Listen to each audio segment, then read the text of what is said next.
Oh, hello, ladies and gentlemen. Welcome to the That's Good Broncos podcast. I'm Brandon Purdy here with Will Keys, and today we're going to jerk off about the draft. The NFL draft. Broncos, they did a draft. They get a draft grade of a B because, as I mentioned in today's episode, that's the only appropriate draft grade to give any team. B. So we'll go through the Broncos draft. We got a little more Aaron Rodgers news, and that's going to be relevant to the Broncos until he is either retired, dead, or confirms he's going back to the Packers. Because if he doesn't go back to the Packers, he's coming to the Broncos. Today's episode, though, brought to you by DraftKings Sportsbook, America's top-rated sportsbook app. Use code DNVR when you sign up to take advantage of their can't-miss offers. And the Bench Warmer Brew shirts are live in the store. We've got 2 color options. It's pre-order only right now, so you got about a week to put in your order, and then we'll make them, which takes another 2 weeks, and then we'll ship them. So it's going to take a minute to get the shirts right now, because this is the first time we've done shirts through my coffee company. So we got to make sure everything's right, but they are there now. Okay, so a lot has happened since we podcasted last, Will. The Broncos did their draft. Right. Mystery is gone. They pass on Justin Fields. That's the big story. Other than that, everybody agrees they had a pretty solid draft, I think. I think the AFC West in general had some pretty solid drafts. But before we get into that, what is the newest Aaron Rodgers news? So, a couple items in terms of Aaron Rodgers news. There's a clip that came out of the Rich Eisen show this morning saying, well, I'll back up and start with, on day 3 of the draft, Rich Eisen was talking on NFL Network, and he was bringing up a point. Why would Aaron Rodgers want to go to a division with Patrick Mahomes?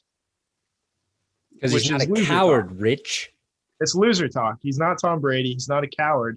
He doesn't care who's in his division. Damn right. It just so happened that, Mitch Trubisky and Kirk Cousins and Matthew Stafford were in his division. But if Aaron Rodgers had not been there, who knows? Maybe Matt Stafford turns into Patrick Mahomes. I have no way of knowing. Yeah, could you imagine being like an NFL quarterback and being good and not wanting to play somewhere because another quarterback is also good? Like that's like such a loser, like you just said, loser mentality that no real competitive athlete has. Like they want to play against the best unless you're LeBron James. You're exactly right there. Yeah, he's in the West now, and he's trying to kill that narrative, but the East is the tough division now, right? Oh, is it? Right, I don't know anything about that. Yeah, he doesn't have to go through. He doesn't have to go through the Nets or the 76ers anymore. So you're completely right. I'm correct again. Anyway, Rich Eisen said this morning that he heard that all of a sudden, who would have thunk it? Rodgers doesn't care if Mahomes is in his division, and more than that, he would love to send Mahomes to the wild card every single year. Boom. So that tells me that A, Aaron Rodgers is an alpha. B, he's been thinking about coming to Denver.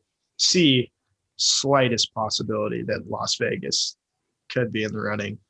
I've taken the third option and pushed it off to the very nether regions of my mind. But this tells me that Aaron Rodgers, if he could flip a switch today, he would become a Bronco. It's just a matter of telling the Packers to fuck off and getting the Broncos to send over an appropriate trade offer. After June 2nd. That's probably the trickiest part of this entire deal. Because Aaron Rodgers does not have a no trade clause. So the Packers don't have to abide by his wishes if they do a trade. So he could demand it and they could agree to trade him, and then they could trade him, in theory, somewhere he doesn't want to go. And I think it is an uphill battle to climb to convince a team to trade you that doesn't want to trade you and then convince them to send you somewhere you want to go. I mean, That's fair. That's asking the Packers to do a lot. And I'm not saying it can't get done. It's just a weird situation, and it's happening more and more with quarterbacks.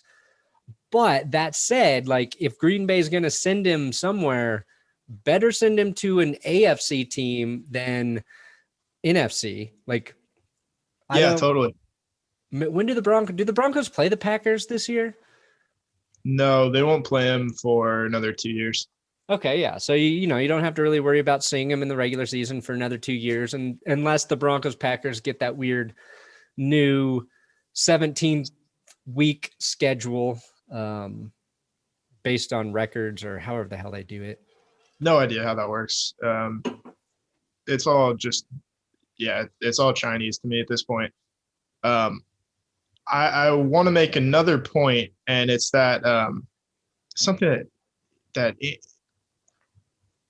Andrew Mason said, and I'm blanking on it right now, but he brought up a good point. Let me find it really quick because I don't want to misconstrue his words here. Don't butcher. Andrew Mason is a genius. I don't want to butcher a coworker's words. Like Will Keys has a good memory. Andrew Mason would make Will Keys look like I'm trying to think of the best way. Andrew Mason's going to Harvard. Will's is at community college. That's the way I'll put it.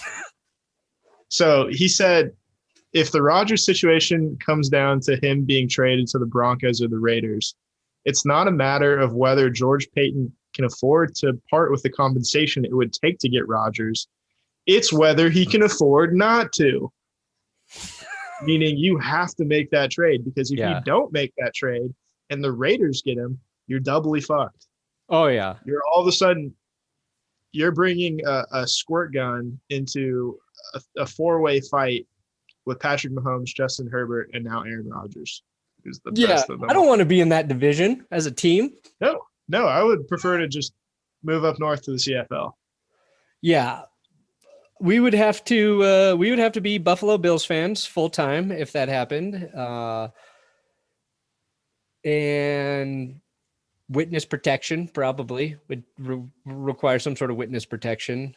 Yeah, I mean, like, you wouldn't want to be really a Chargers fan in that situation, but at least as a Chargers fan, you're like, well, I think there's some hope here with Justin Herbert. Yeah, and you're like, well, with these guys. Rodgers won't be here forever. Herbert could get hot. I mean. Yeah, Herbert would be third. It would go Rodgers, Mahomes, Herbert, Carr. For sure. But, like, Carr's not bad. He's just – I mean, you could probably make a case for Carr over Herbert too. Yeah. If the Raiders have, an offensive line to protect him. But there's no bad quarterbacks in that division at that point. In fact, they're all, like – they might all be, like, top 12. Yeah, that would be crazy. It would be must watch football every week. Yeah, and still the NFC East will get 75% of the primetime games. It's just how it'll be. Just the way it works. If I were Rodgers, I don't know why. Like, I don't know how any of these rumors are coming to surface. I don't know why he'd be interested in going to the Raiders, other than they're in Las Vegas. Like, they're not a well-run organization. Mark Davis is not a rich owner, so they always kind of have money issues. They just had an exodus of players who kind of didn't want to really be there.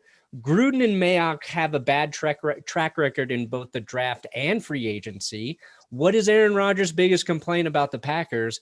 The thing I just said about the Raiders. Their defense was bad last year. Just wouldn't make – I don't know what the appeal would be. So like we have Darren Waller and Henry Ruggs, right? Like, we had a guy with like 25 catches last year who we picked first of all the wide receivers. Yeah. Yeah. So the Packers pissed them off by taking Jordan Love in the first round. The Raiders would have pissed them off by taking like Davis Mills in the first round. That's the only difference. Yeah. So they would have taken a third rounder in the first round to replace him. So I'm just saying. So we'll wait and see. O.J. Simpson, I'm just saying. We're on Rodgers. Yeah. We're on Rodgers Watch 2021. Yes. I've tweeted 2 mornings in a row. Good morning. Is Aaron Rodgers a Broncos QB yet?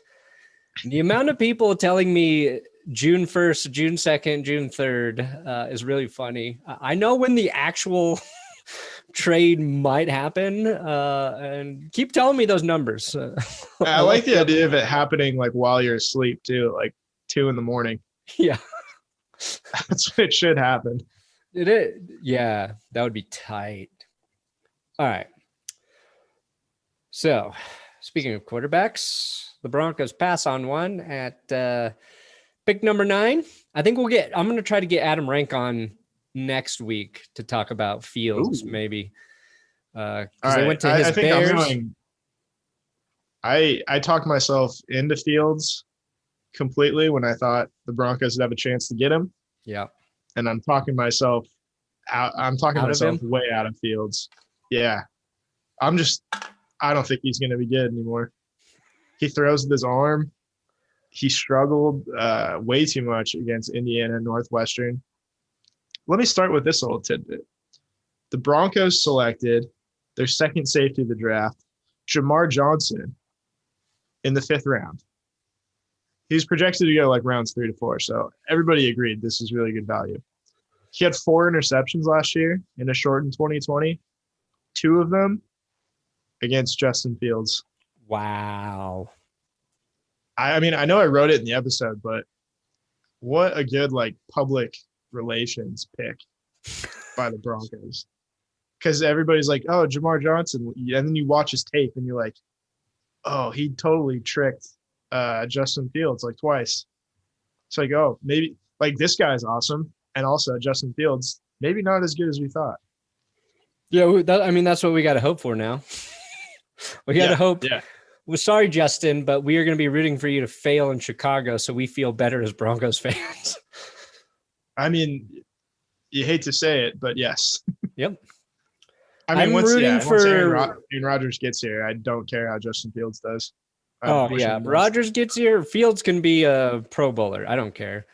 Yeah, he can do whatever he wants. Obviously, I don't think that's going to happen. So I think he has serious flaws to his game. He's an elbow thrower. I'll talk about him more later. But yeah, so we have all 10 of the picks that we're basically going to roll through. We could do this. Do you want to do this in chronological order, or do you want to do it like 7th to 1 going down, 7th round to the 1st round? So start with the later picks and then work down to Surtain. Yeah, no, I understand what you mean. Okay. Then we're going to start with Spencer, and then we're going to... Yeah, tell me about Marquis Spencer from Mississippi State. Okay. All right. This is a big... Apparently, I got most of these little nuggets off of NFL.com and Lance Erline, but... Is he a big dude? He's a big dude. In fact, he might be too big. If he gets any bigger, they're going to have to move his fat ass inside the defensive tackle. But we hope that he does keep some weight off because he's got some quick twitch and bend. You know, when you hear about bend as a pass rusher, you think Von Miller. So this is like if Von Miller was like 60 pounds heavier. Ooh, that is a big man. He was like 300 pounds this year. But hey, dude, it's COVID. So I think we've all got high hopes for Marquis Spencer. And they drafted another pass rusher out of Ohio State after that. It is ironic. They took 2 Buckeyes. None of them were Justin Fields. But they took Jonathan Cooper. Explains why they're at Ohio State Pro Day, maybe. Yeah, I guess.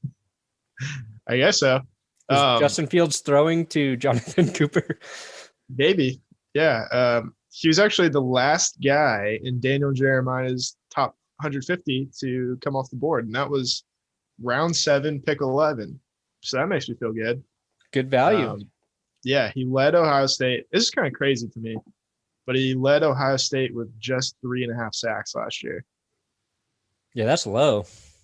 Yeah, I know it was a shortened season, but I guess no one was really, maybe the teams were just getting rid of the ball quick. I don't know. And finally, he wore number 0 last season. And I think it's upsetting that with all the rule changes with numbers, you still can't wear 0 in the NFL. When are we going to change that? Yeah, wouldn't it, they retired what, 00 a long time ago? Yeah, I think so. I think Jim Otto was the last player to wear 00s, but I think my point is bring it back. Yeah, it's cool. All right, so I think it's cool. I like a quarterback to wear 0. Yeah, a quarterback wearing 0. That's great if you're good. If you're bad, oh yeah, then you're leaving yourself open to a lot of shitty headlines. Yeah. Okay, so they took 2 defensive players in the end of the draft, and with their first 7th round pick, because we're going Quentin Tarantino style out of order, they got Kary Vincent from LSU, who's a slot corner, and again, like all these round 7 guys, Kary Vincent on NFL.com was projected to go in the 4th round. Yeah, so another great value really pick, huh? Yeah, they got a ton of really good value on defense. So he's a slot guy, and according to everybody, he's just like a really good athlete who needs to work on fundamentals, refine his skills a little bit, technique. So I like that pick. He's the 17th corner on the roster, but that's okay. Yeah, and you think like a guy who played corner at LSU, like you got to be good to get that gig. Oh, you have to be good, or else like Jerry Jeudy's gonna be 40 yards behind you. Yeah, and he already played against Jeudy probably, right? And played against other Bama players. I mean, so he's probably a good guy to look at highlights of, because he's going to be covering some of the better receivers that were taken in the draft. Right. I have not gotten around to my Kary Vincent highlight watching session, and I never will. He has a really cool like one-handed catch that you might come across later. Oh, sweet.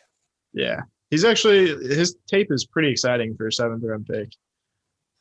Tape, like I say, I watched like all of his games, his highlights. Right. Yeah. The like just DeBomb's highlights. All right. So we talked about Jamar Johnson. Projected to go 3rd or 4th round out of Indiana. Kind of lazy on the part of NFL.com. They compared him to John Johnson. Like, you see a safety looks like Jay Johnson. Okay. Yeah, it's like when, Eric Decker gets compared to I was like, oh, who is he like? Ed McCaffrey? Oh, because they're white and they weigh, and they wear 87. Yeah. Yeah. I wonder why, you thought about that. It's like every black quarterback gets compared to another black quarterback. Right. And it's like, okay, I guess that's how we're going to do it. So everybody really liked this pick. This is one of Pro Football Focus's favorite picks. And when the nerds think you're doing well, then, that's a good sign. Well, yeah, I'm starting to realize too, though, like the big draft nerds, they like everybody. They like all. I don't think that's true. They like all of the they like the deep guys. Yeah. You know what I mean? Based on the way they talk about some of these players, like they think he's a 3rd or 4th round guy, but he's really is a 7th. And it's just, they see all of the positives. And to me, it feels like they want some of these guys to be the gems or the diamonds in the rough that they spotted, which is fine. Like, I'm all about getting that. And when you see more people high on them, it's awesome. But the more I pay attention to people who really study football, I feel like late picks, they love everyone. The problems they have are with guys taken earlier that they've spotted flaws with. That's just my sort of Mostly, yeah. I mean, Take the same nerds will tell you that the draft ends after the 4th round. But there's always guys in the later rounds who they think should have gone in the first 4 rounds, and therefore they like. So I guess like the point is that there's only going to be like 150 good players, and like good is a stretch, but like 150 like useful players in the draft or players that matter. Your chances of finding those impact players later are small. Exactly. I stumbled upon Mile High Reports 2017 draft grades. Oh, it says it was updated. Damn it. Oh, that's a rough draft. Yeah, it says it was updated though, so I don't know if they redid these grades. They must have updated January 8th, 2020, because I was going to say they were pretty damn spot on, because they graded like Carlos Henderson, F. Yeah. Brendan Langley, F. Jake Butt, F. Isaiah McKenzie, F. I don't think Jake Butt was an F, whatever. Chad Kelly, WTF. I think these have been updated, so I can't confirm. Isaiah McKenzie definitely was not an F. They just the Broncos effed up. Broncos not giving him time. Anyway, what are we at? Pick. So I skipped Seth Williams out of Auburn. Oh, so they took another wide receiver. Yeah. Now Seth Williams, he has this nice clip on YouTube or Twitter, wherever you want to fucking watch it, of somebody talking just relentless trash to him, like a solid 40 seconds of trash talk. Yeah, and then he just goes and catches a touchdown over him. Yeah, and he just burns the hell out of him. Burns him, catches a touchdown, contested, and then just throws it back in his face. It's awesome. I think Seth Williams, the same guy. There was like a highlight reel of his catches, and he has some really impressive catches at Auburn. And what I liked about him is they were like, there was a bunch where he was covered and he's catching the ball. So like when you watch guys at like LSU and Alabama, they're wide open a lot of the times, just because they're so fast or so good. They just have better athletic skills than people. And I like to see guys who are already used to catching in traffic or highly contested balls, because I think that translates to the NFL really well. So if I'm going to pick a late guy, I kind of like the way this guy plays, probably similar to Tim Patrick, where that's interesting that you said that, because taking a wide receiver at all in the draft kind of told me that maybe they're going to use Tim Patrick as like trade bait for something. Maybe. Yeah. I mean, that would make sense, right? If you're the Packers, like you want a couple players back too. Tim Patrick's pretty appealing, I think. Or anyone, KJ Hamler. I don't know. Either way, like at the very least, he can contend with Tyree Cleveland at the end of the depth chart. Yeah, wide receivers. It's good to have depth. Yeah, Seth Williams has an uphill battle for training camp, preseason to make the roster. Yeah, probably a practice squad guy. Seems like a very competitive dude. From what Mississippi State cornerback Martin Emerson found out. Yeah, Will's note. Don't fuck with Seth. The fuck out of that guy from Miss State. Yeah. Go now, Martin before Emerson. we get to the next Broncos draft pick, the hits literally keep coming, Will. From one boxing event to the next, they grow in excitement and anticipation, and this weekend is no different, with two of the sport's most respected fighters stepping into the ring Sunday night. There's no better place to get in on all of the action than with DraftKings Sportsbook, America's top-rated sportsbook app. For this weekend's fight, DraftKings is offering all new users a shot at turning $1 into $55. To celebrate this weekend's huge event, DraftKings Sportsbook is offering new users the opportunity to get 55-1 odds on either main event fighter to win this weekend's fight. That's bet $1, and if the fighter of your choice wins, you cash $55. Plus, with basketball and hockey playoffs right around the corner, DraftKings Sportsbook has even more ways for you to make it rain. DraftKings Sportsbook, safe, secure, reliable, meaning you can deposit and withdraw your funds at your convenience. So download the top-rated Sportsbook app now. Use code DNVR when you sign up. For a limited time, all new users can bet $1 to win $55 on this weekend's main event. That's right, DraftKings Sportsbook is going all out for new users by offering them the chance to win $55 with placing a bet of $1 on this weekend's big fight. Only at DraftKings Sportsbook. Must be 21 or older. Colorado only. New customers only. Restrictions apply. See DraftKings.com/sportsbook for detail. Gambling problem? Call 1-800-522-4700. I'm a little winded. I did a hard ride on my NordiTrack bike before we podcasted. Oh, Stage 3 of one of the toughest stages of the Tour de France from 2018. So, with or without testicles?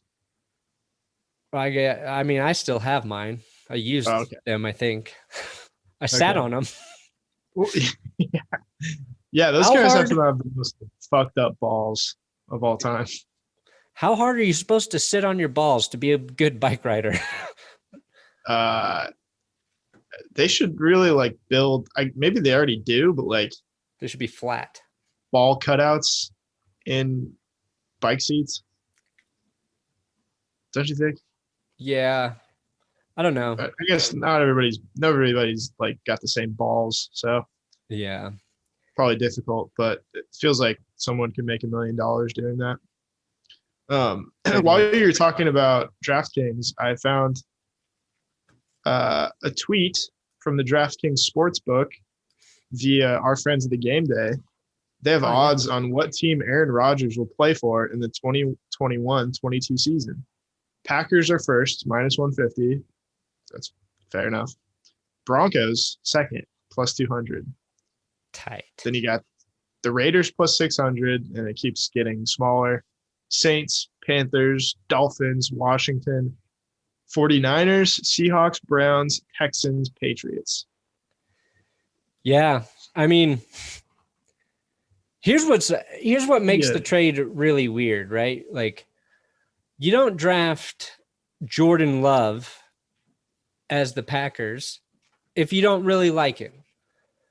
So a team maybe that has a young quarterback that you could offer in a trade piece. So like the Patriots, would the Packers be interested in Mac Jones? Would the Packers be interested in Jimmy Garoppolo or Trey Lance that the 49ers have? If there's a quarterback that they really like on one of those teams, then maybe that's a trade piece. I don't know. Obviously we don't know because we've never seen Jordan Love throw a pass. Right. But if you're going to draft outside of Utah. Yeah. If you're going to draft Jordan Love in the first round, and you're going to trade up to do it, you better fucking love the guy. You better love him. The weird thing is the Broncos can't be Jordan Yeah. The Broncos did this same thing with Tommy Maddox way back in the day. Almost in the same spot. I think they picked Maddox at 25. In the early 90s, Elway's on the roster. They blow a first-round pick on Tommy Maddox. Did not sit well with Elway, but at that time, players didn't have any power, so there was nothing he can do about it. So if Rodgers comes to Denver because the Packers did the same thing the Broncos did when they thought Elway was maybe on the decline and Rodgers has, 5 more good years of football left in him, that would be poetic. That would be poetic. Quite. To me. Yeah. I like poetry. So you always want to choose the player over the executive. Yeah. I think if you follow the Rockies, yeah, you're aware of that by now. Yep. And that's what you're going to want to do. All right, back to the draft. We've got 5 more picks. tight. We'll go through a little quicker. So we got the first safety they took was Caden Stearns out of Texas with the 8th pick in the 5th round. So he's a big high school recruit in Texas, which is impressive because it's Texas and they really do high school football good there. 4 picks as a freshman, I thought was pretty, that's pretty impressive. Crazy pro day numbers, which kind of just like, it seems like that's the thread running through all these defensive players. They're crazy athletes. They're going to hand them over to Vic Fangio and be like, teach them how to play your defense. ways. Magic Teach them your Italian ways. These are already crazy athletes.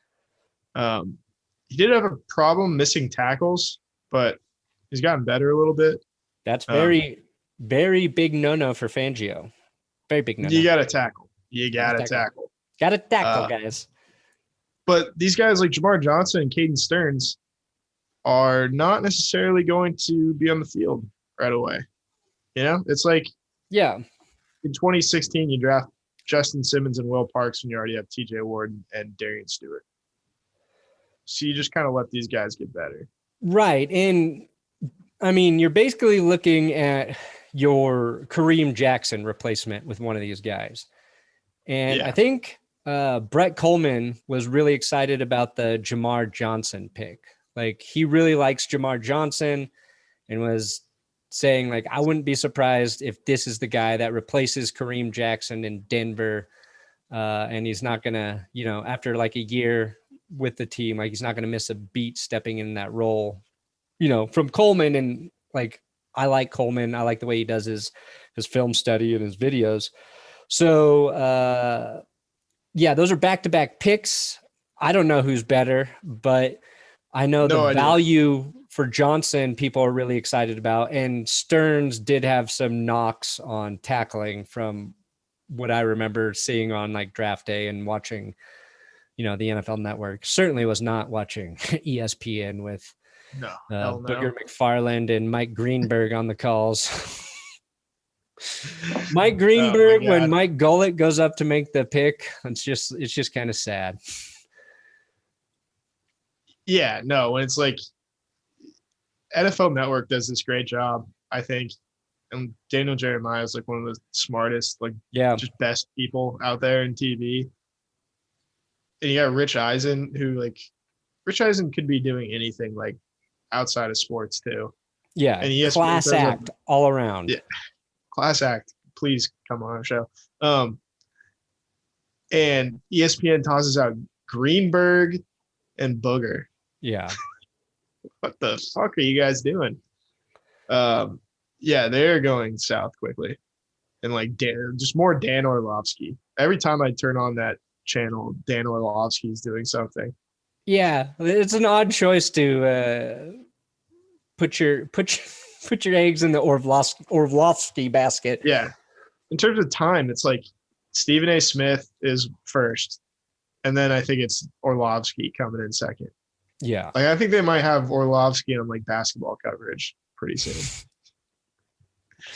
All right. So another athletic defensive pick was Baron Browning. He was the last pick on day 2.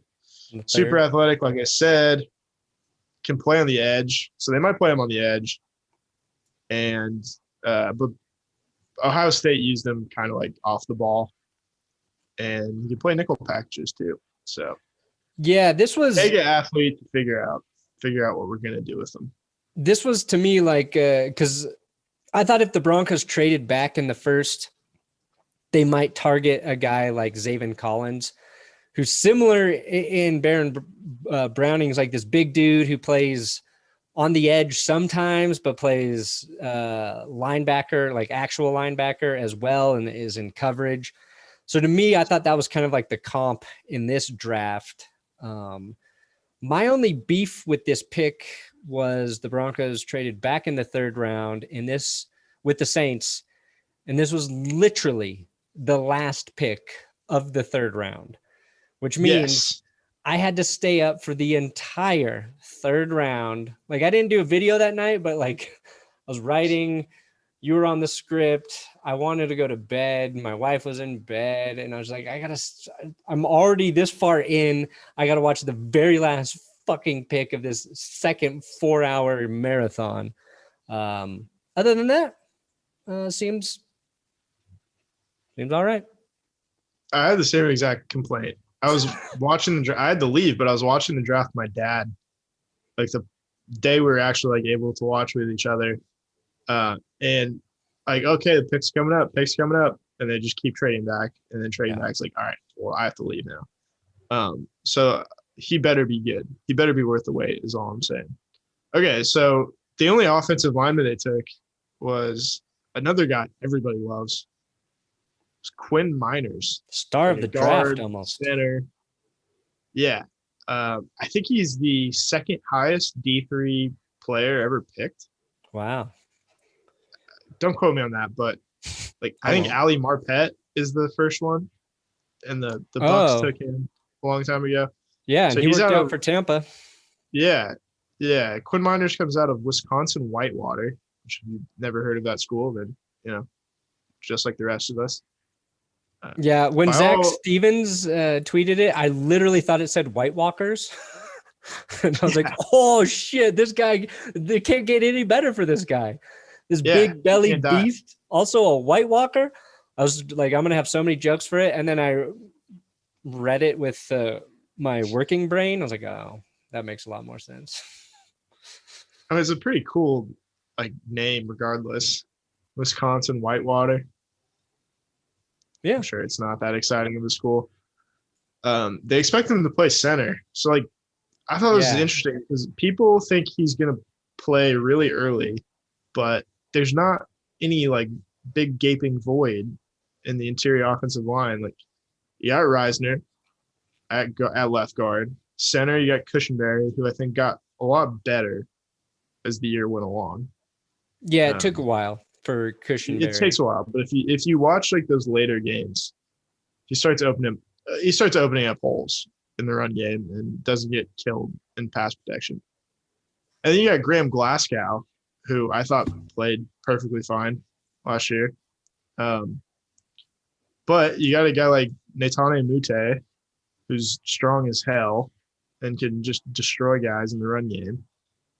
And you got Meinerz, who's going to get on the field sooner or later. So I don't know. What does this mean? Are they going to eventually kick out Reisner to play right tackle, or does Glasgow leave? Or it seems like they're looking over at center. They're looking for looking for the time in life without Glasgow. Like, I don't think he'll be back. Was he on a 2-year deal or a 3-year deal? Let's check. I feel like it was a 2. It sounds like a 2-year kind of deal. And Netane Moody. He was like the guy people were stoked about last year, right? Like this raw brawler on the interior of the line that needs a little time to, develop into a polished NFL offensive lineman. And it feels like Quinn Meinerz might be similar, but I think like if you want to get excited, it's like these two nasty interior linemen that are going to just dominate the line of scrimmage for you. And that's kind of what you want on your interior. And then, what do you like? You still have to figure out right tackle at some point. So maybe it's kicking Reisner out to tackle. And Reisner did not play as well last year as he did as a rookie. But then it's like maybe you find a right tackle in next year's draft, or you figure right tackle out again through free agency. I don't know. I know Mile High Mario, he likes Calvin Anderson to come in and eventually win that job. So, yeah, I thought Anderson played well against Carolina when he did get to start. Yeah, so maybe it's him. I mean, one area I trust is Mike Munchak and them spotting talent and him developing it. So the line, I feel like, has gotten better since he got here. And I think the more time he's with the Broncos, like, we won't be worrying about it again, I feel like. You know what? This is good either way because players get injured. Yeah. And when they get injured, you want good guys to step in, and you want a guy like Quinn Meinerz who can basically play anywhere. Yeah. At guard or center. So I'm sure he will play. Like, he'll find a way to get on the field. Yeah. Maybe we'll just create a 6-man offensive line. That's what we'll do. That's peak efficiency in football. So Graham Glasgow is on a 4-year deal. Oh, 4-year. But there's an out after this season. Yeah. But then again, he plays well, so they'll probably find room for him. Yeah, I like Glasgow. I'm not trying to get rid of him. No, we want you, Graham. Okay, this is an exciting pick for me at the top of round 2.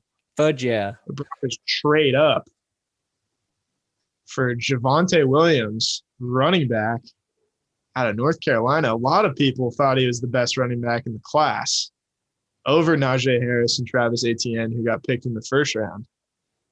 You don't get the people making fun of you for drafting a running back in the first round, even though you do get first-round talent, which is really, really nice. Even though they traded up to get him, that's fine because they recouped at the end of the third round. Another nice part about this is I think what you tweeted was spot on, which was he was the leader in broken tackles, and that's definitely a stat that projects from college to the NFL. Yeah. And he only had 366 carries in college. Najee Harris and Travis Etienne got a ton of carries, but Javonte Williams wasn't there for that long, and he was splitting carries with Michael Carter, one of the 2 Michael Carters in New York. So he doesn't have a lot of tread on the tires. Literally just turned 21, I think, this past weekend. Isn't gonna have to carry the load either this year because you got Melvin Gordon, you have Mike Boone. So I'm really a fan of this pick. I think it just, again, like Aaron Rodgers has every weapon at his disposal. Yeah. Like you lose Philip Lindsay and you get probably better at running back. You got your second running back on the team named Williams. Rodgers just had that. So it's an easy transition for Aaron Rodgers to have the second. This RB2 is Williams. Not only like does he break tackles, he breaks tackles violently. Like he lowers his shoulder and like he seeks contact. And the bringing up his, lack of carries is nice because, a knock on Royce Freeman was that he had a shit ton of carries at Oregon. It's kind of a knock. It was a knock on like, was it Monty Ball had a ton of carries at Wisconsin or like just Wisconsin running backs in general. So a little bit different approach.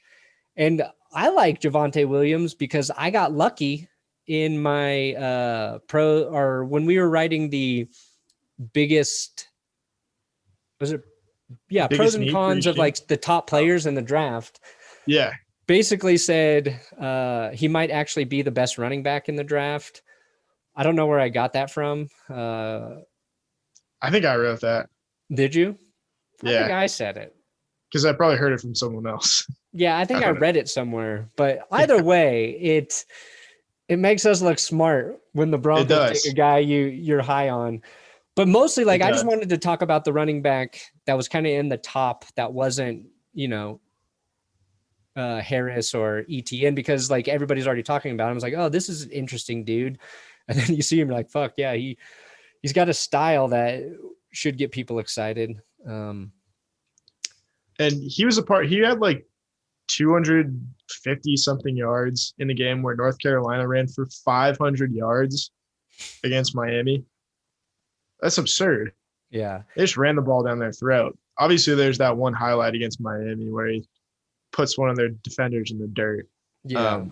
He can also catch the ball, which is not something you see a lot out of like really powerful running backs. But if you watch the way I like figured out who Javonte Williams was I was watching Sam Howell, who's their quarterback. He's going to be a first rounder next year. Might be the top pick. And a lot of plays are just like broken plays where he scrambles and then Javonte Williams gets open and runs for a huge gain. So he's got good enough hands. I like the idea of having, 2 running backs who can catch the ball in Gordon and Williams. Yeah. So I think we're all excited about this one. Yeah, which, guys who can hit like that, usually they're all right in pass protection. And that was probably like if you want to pick out the one real reason Philip Lindsay, not a Bronco, is that's just wasn't a strength of his. He's a runner, and that was it. Yeah, because he's just not built to be like good in pass protection. Like you can be a smaller running back and be all right in pass pro, but usually those are like the small, super stout running backs like Maurice Jones-Drew. And that just wasn't Lindsay. Did you see Lindsay's tweet after the Broncos picked Javonte Williams? Yeah, I saw the eyes. It was laughing emojis. 2 laughing emojis. Oh, it was laughing emojis? Never mind. Yeah. Like, I wish nothing but the best for Phil. Like, I hope he has a great fucking season in Houston, because if he goes to Houston and plays really well, there's going to be a lot of teams like, oh shit, he did that in Houston. Let's give him, he's on a 1-year deal there. Yeah, but true. I hope he does well. I'm going to bet on Javonte Williams being better at this point. I know that's a dicey thing to say here in Colorado, but I like the way this guy runs. All right, to the final pick. Yeah, so we already talked about this a ton, but they did not select Justin Fields with the 9th overall pick, nor did they select any other quarterback. They took Patrick Surtain, and we found out that it is pronounced Surtain instead of Surtain. Okay. So it's Surtain. I mean, what do you have to say, really, other than his father is also Patrick Surtain, who's an all-pro quarterback in Miami and Kansas City. He's got one of the best nicknames, too, PS2. Yeah, PS2, even though I was I had PS1. I was an Xbox guy. So another knock. Just like I would have rather had Justin Fields, I'd rather have an Xbox. I can't believe they passed on the other cornerback, Xavier Boxworthy, otherwise known as Xbox, to get PS2. Oh yeah. Only reason I became an Xbox guy is because I won one in a raffle. Wait, maybe they should get Sony Michel and get PS2 and Sony. Oh, Sony Michel and PS2 on the same fucking team. Love it. I mean, if only Sony Michel is good. I think at some point in Patrick Surtain's family, they started pronouncing their own last name incorrectly. Yeah. Otherwise, why is the I there? Why is the I there?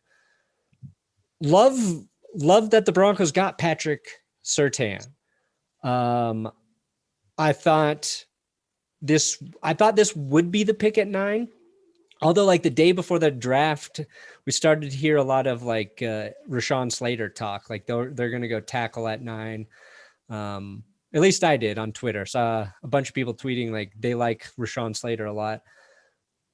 But the real surprise to me was that the Panthers took J.C. Horn ahead of Patrick Surtain. So as much as we're going to watch Justin Fields in Chicago, I'm also going to be watching J.C. Horn with the Panthers, because I think I liked Horn. A lot of people thought the Chargers would be interested in him, but I think Surtain's a better corner. He's ready now. I think he's going to make more of an impact more quickly. And the crazy thing is he doesn't even have to start right away.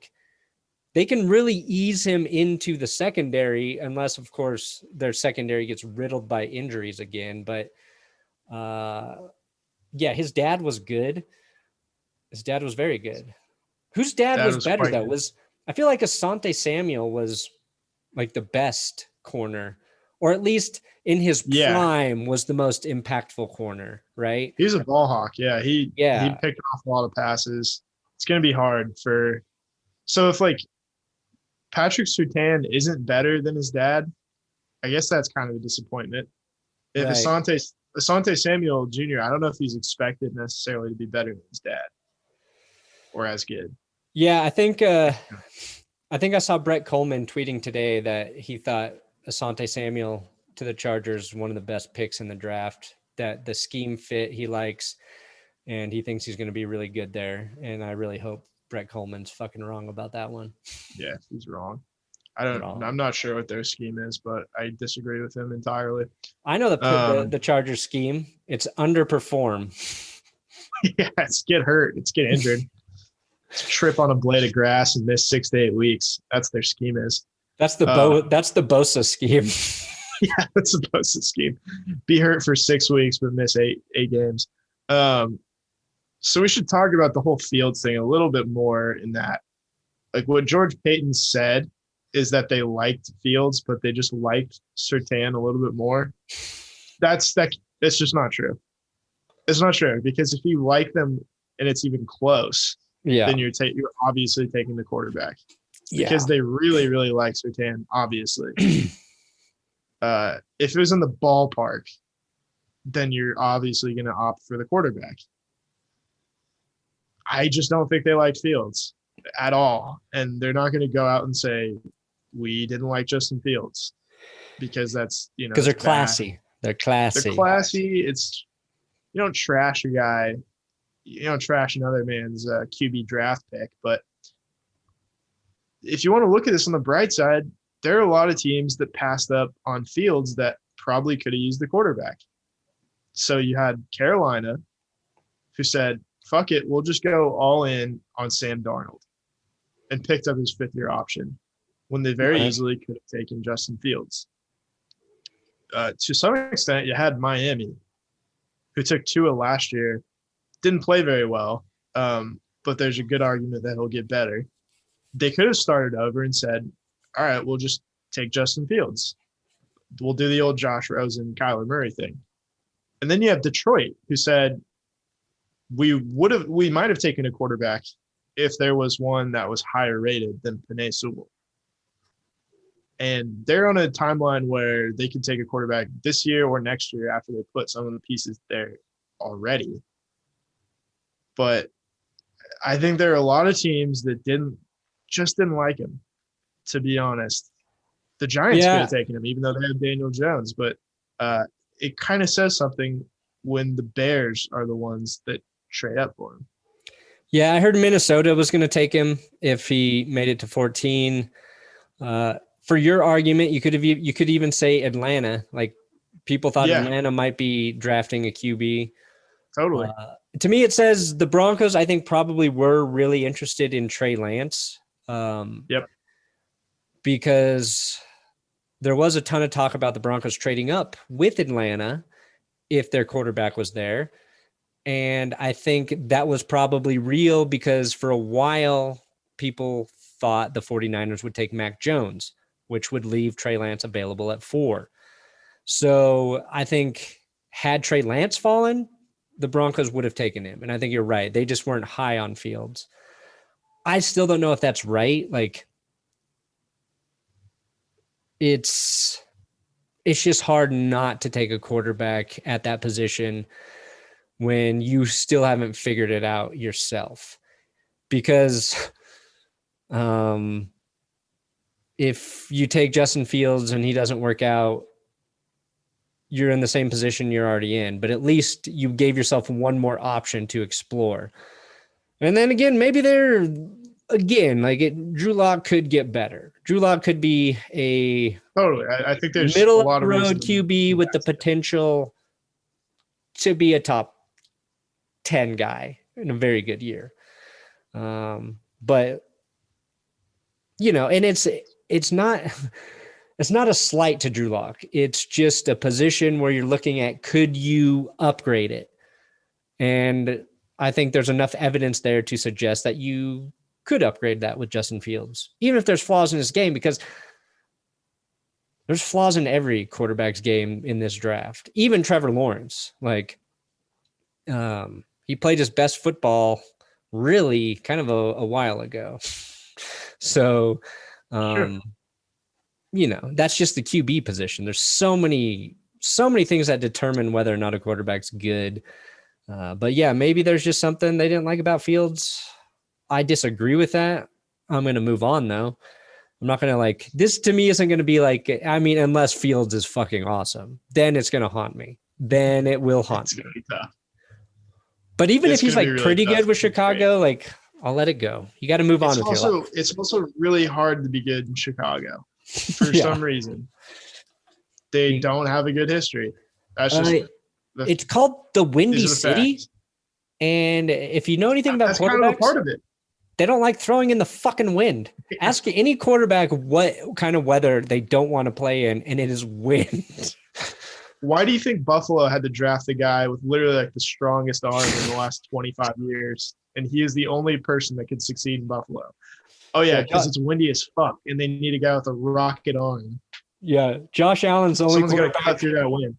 Josh Allen's the only quarterback who likes wind because it slows his ball down a little bit and makes it accurate.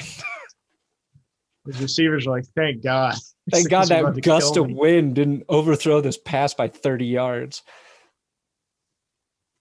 Yeah, like they had to trade for Jay Cutler too, because like, oh, he throws it so goddamn fast that the ball's gonna slow down a tick so Brandon Marshall can catch up to it. Yeah, if he succeeds in Chicago, then we will know that he was indeed the real deal. Yeah. I mean, you got to transcend a lot of shit in Chicago. A lot of history, a lot of pressure. Maybe not the best coach at this point. Not the best coach. Not a great offensive line. Their running game was not good. Their defense definitely took a step back. A lot of their impact players getting older on defense. I mean, I'll have to. We'll talk to Adam Rank a little bit more about it next week. Hopefully, I got to reach out to him. But overall, I think not just Broncos fans, but the national sort of perspective is George Paton had a very good draft as a first-time GM. Yeah, they do all mention like, hey, this team needed a quarterback and they didn't take the quarterback who fell to them. Yeah. So that's always going to be, this draft is always going to be contingent on Justin Fields' success, even if every player on this list is good. Yeah. I mean, like, unless like Patrick Surtain ends up being Champ Bailey and they draft a quarterback next year who's good, then it won't matter if Fields is good. But yeah, it would help their image if Fields wasn't incredible. Not that we're not rooting for the guy, just that we're not rooting for the guy. Yeah, we're hoping Fields is bad, so this pick looks good. Yeah. And then there's a whole college football season to be played, and we'll get a regular college football season. And I guarantee you some quarterbacks that are already good are going to look even better. And Carson Strong out of Nevada. Ooh, that's a sick name. Strong name. Yeah. Strong name. Big arm. Big, tall guy. Can't really move. That's okay. I retweeted your foolish baseball hero. He had a stat about I can't even remember which baseball player played without an ACL. Oh yeah, it was Mickey Mantle. Yeah, Mickey Mantle. I saw it and I was gonna send it to you. I forgot that. Yeah, I RT'd that shit. It's John Elway. Nice. How we end our podcast, baby. So good night and good luck. And Mickey Mantle and John Elway played without an ACL. But yeah.